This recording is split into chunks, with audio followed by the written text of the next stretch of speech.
Okay, obviously fantasy football is not about drafting the players who scored the most points last year. If you just went through and drafted who scored the most points last year, you're going to lose. Fantasy football is about finding that next breakout receiver. A guy like Cooper Kupp coming from round 4 last season is going to completely affect your season.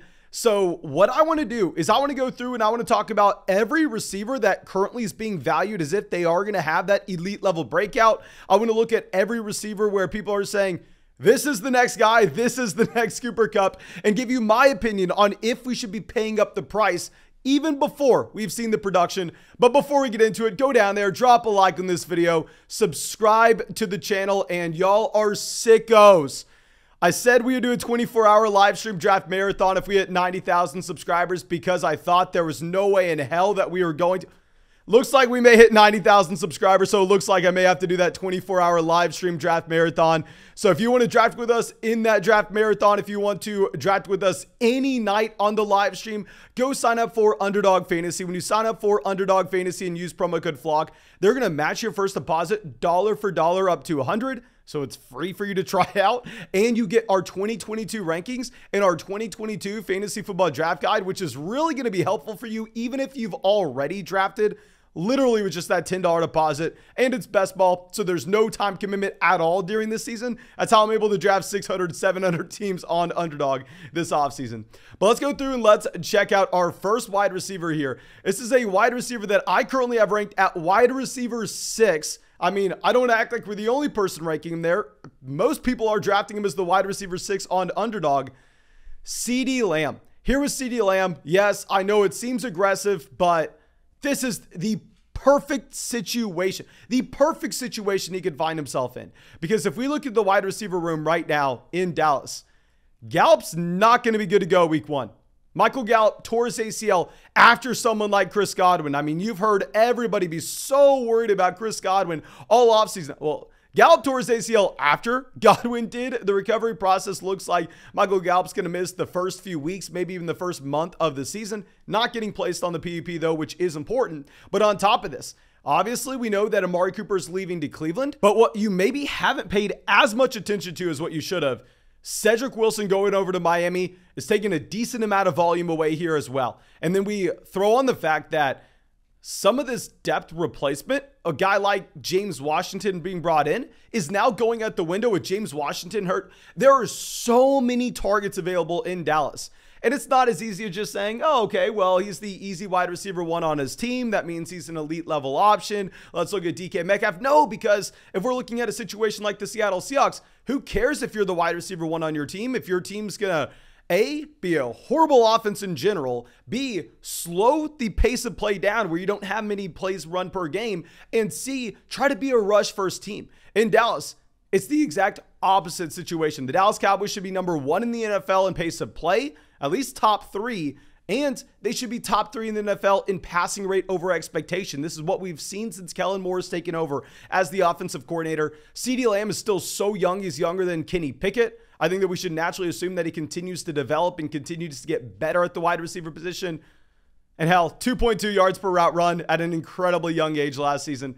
CeeDee Lamb is someone that I'm willing to draft at the beginning part of the second round, the middle part of the second round if you're playing in a shallower format. Very excited about CeeDee Lamb here. And now a wide receiver that a lot of people are very excited about, and you're seeing that most people are pricing him in as if he's going to have an elite level breakout, is Michael Pittman. Now here with Michael Pittman, last season he was the wide receiver 28 on a points per game basis. Now, of course, if you go through, if you look at just the raw season totals, it's going to look a little bit better because he played the entire season. But from a per game standpoint, he was the wide receiver 28, 63 receiving yards per game. There were some very strong underlying metrics here. He had 2.1 yards per route run, by far and away the highest on the Indianapolis Colts. He had almost a 25% team target share as well. For a year 2 wide receiver, that is phenomenal. But now you're looking at Michael Pittman as a wide receiver with an ADP of 18 on Underdog. So if Michael Pittman literally just returns value, you draft him at the beginning of the 3rd round, for Michael Pittman to not bust, he has to be a low-end wide receiver 1 in fantasy when we've never seen him be a top 24 guy at the position. Now, I don't think that this is too far out of the range of outcomes, because here with Michael Pittman, of course, he's going to get the quarterback upgrade to Matt Ryan. Now, I know that I'm an lone man on an island here. I am the lone man on the Matt Ryan is maybe a little overrated island. I think Matt Ryan back in his prime, MVP winning 100%. A significant upgrade over Carson Wentz. But old man, Matt Ryan out of Atlanta. If we look at his efficiency over the past 2 seasons, I think that he is in a comparable bucket to what you have with Carson Wentz as a quarterback. He's still an upgrade, but I don't think it's a massive upgrade as everyone else is indicating. And also here with Michael Pittman, you have the addition of Alec Pierce. You have the addition of hopefully a healthy Paris Campbell finally with this offense.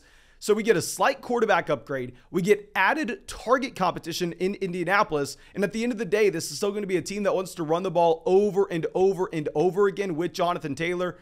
So if we're looking at Michael Pittman, I understand the upside case. I understand that he probably is going to break out. But if we're drafting him as the wide receiver 12 already, I feel like he's probably being drafted closest to his ceiling on a rush first offense, where I'm not going to lie to you, I haven't been drafting a lot of Michael Pittman. To be completely honest, I've been preferring someone like Keenan Allen, who goes a little bit later. Or if we don't even want a Keenan Allen at the wide receiver position, hell, maybe we go and grab the elite level tight end in Kyle Pitts.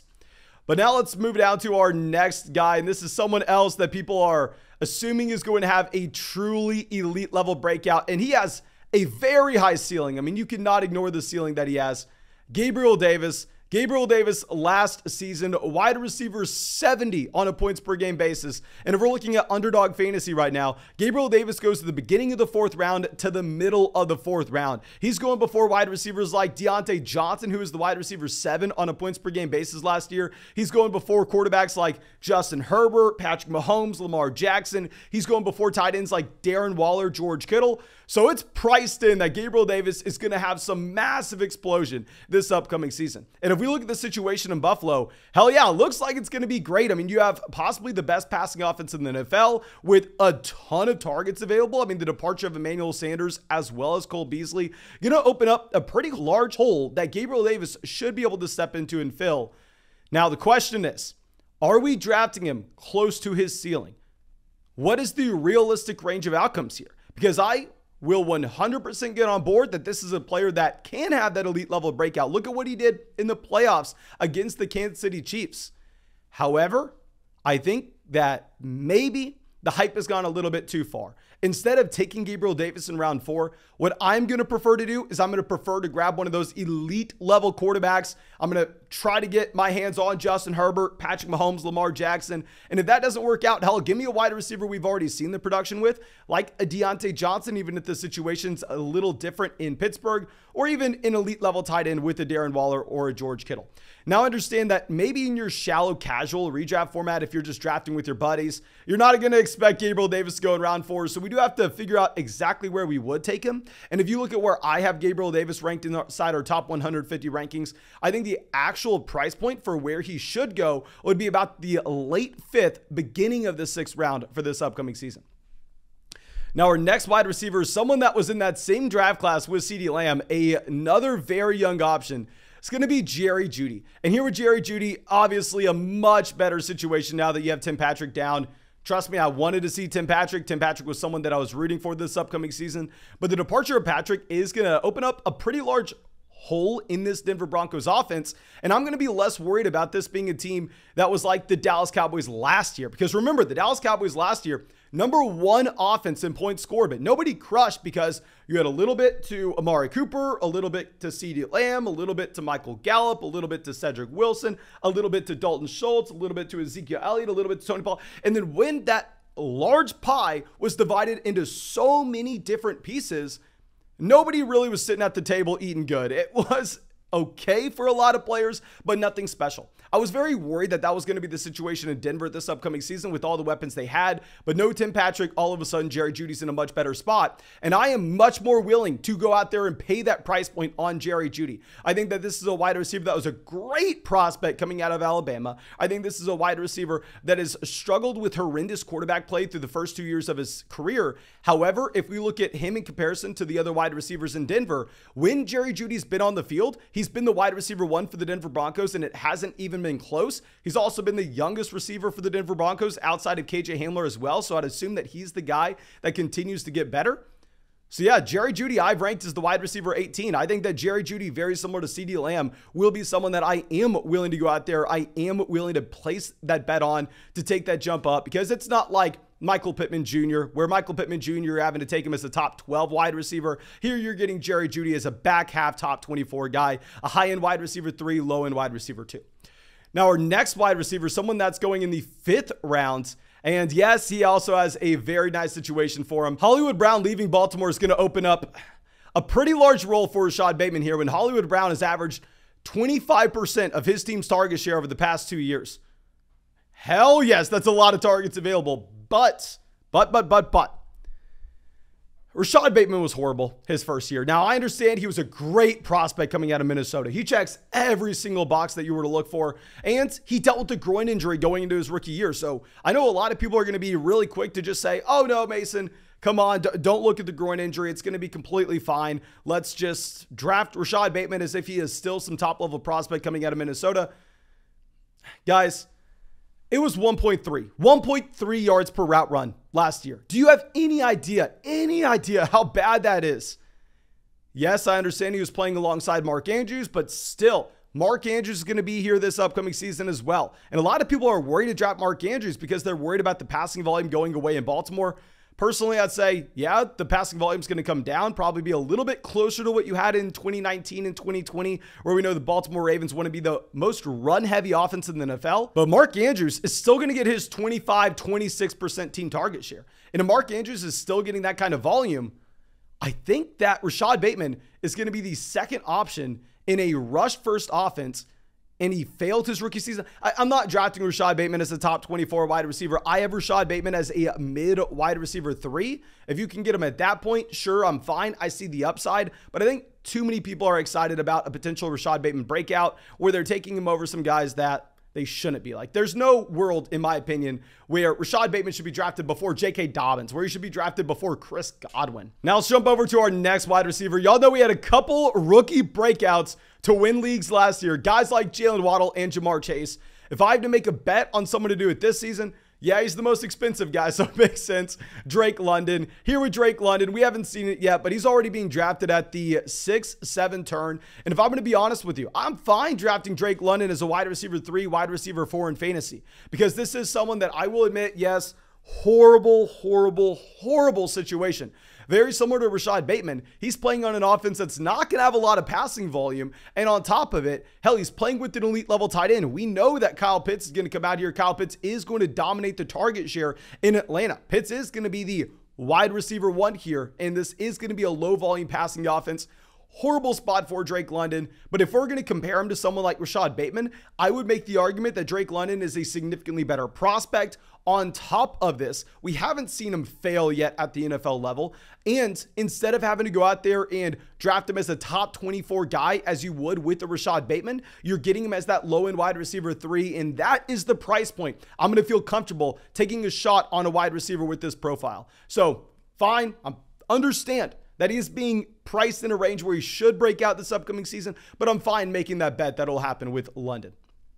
Now, our next wide receiver is someone that, spoiler alert, I am not going to be excited to make a bet with, Allen Lazard. Now, with Allen Lazard being drafted neck and neck with Drake London, Allen Lazard is being drafted before guys like Josh Jacobs, before elite level. I've always said this. I agree on paper. On paper, Allen Lazard is the wide receiver 1 in Green Bay. But we know that fantasy football drafters get things wrong every single year in fantasy football. And I think that this is going to be one of those things this upcoming season, because we look at Allen Lazard's profile. This is an undrafted free agent, a UDFA that goes to Jacksonville, then bounces around, ends up in Green Bay. And it would be different if he ended up being Adam Thielen. He ended up breaking out to an extreme level, and then we got to buy in after we saw it. But we've never seen that with Allen Lazard. We've seen him be a fine complementary wide receiver with Davante Adams taking all of the defensive attention. We've seen him be okay in that role. We've never seen him in a wide receiver 1. We don't know what that looks like. we don't even know if he can get to a 20% team target share. I'm looking at, honestly, prospect profiles of Christian Watson, Romeo Doubs, saying those guys look like they're better receivers on paper. Now, of course, Lazard has that chemistry with Aaron Rodgers. We know how important that is. That's why I think Allen Lazard is the wide receiver one on paper, specifically at the beginning part of the season as well. But if I'm going to be honest with you, I'm not going to be paying up for the price of assuming Allen Lazard is that next breakout wide receiver, is that next Cooper Kupp. I would rather wait until the very end of my draft, take a shot on one of these rookies in Green Bay that I think have a similar ceiling, and you're accessing it at a much cheaper price. Now, our last wide receiver on this list, Cadarius Toney. We've talked about him a ton, but this is someone that if we're looking at his yards per route run, he was legitimately in elite level company his rookie season. Now, his per game statistics are 100% skewed because he's leaving games early due to injury. He's leaving games early due to fighting. We're going to hope that that mess is gone and that mess stays in 2021 and going forward. Hopefully, we don't know if it will happen, but maybe it will. Cadarius Toney is someone that's able to stay healthy. And if we look at his yards per route run as a rookie, as a first round player coming out of Florida as well, he wasn't a great prospect on the surface, but keep in mind, I guess Kyle Pitts played alongside him. So maybe Kyle Pitts just soaked up everything from Cadarius Toney.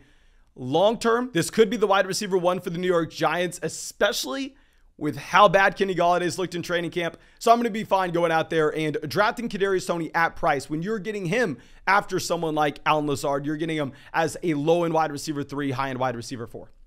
But I think that's all I got for you. I really hope you enjoyed this video. If you did, please go down there, drop that like, subscribe to the channel, help us get to 90,000, and we'll get that 24-hour live stream draft marathon going for you. But that should be it. If you want to draft with us on the live stream tonight, tomorrow night, the night after that, you know we're drafting every single night. Go sign up for Underdog Fantasy. Use promo code FLOCK. Make that $10 deposit. You'll get our draft guide, which will help you even if you've already had your draft. You'll get our rankings, and they'll match your deposit, so it's free for you to try out. But thank you. I appreciate you, and I hope you have a great day.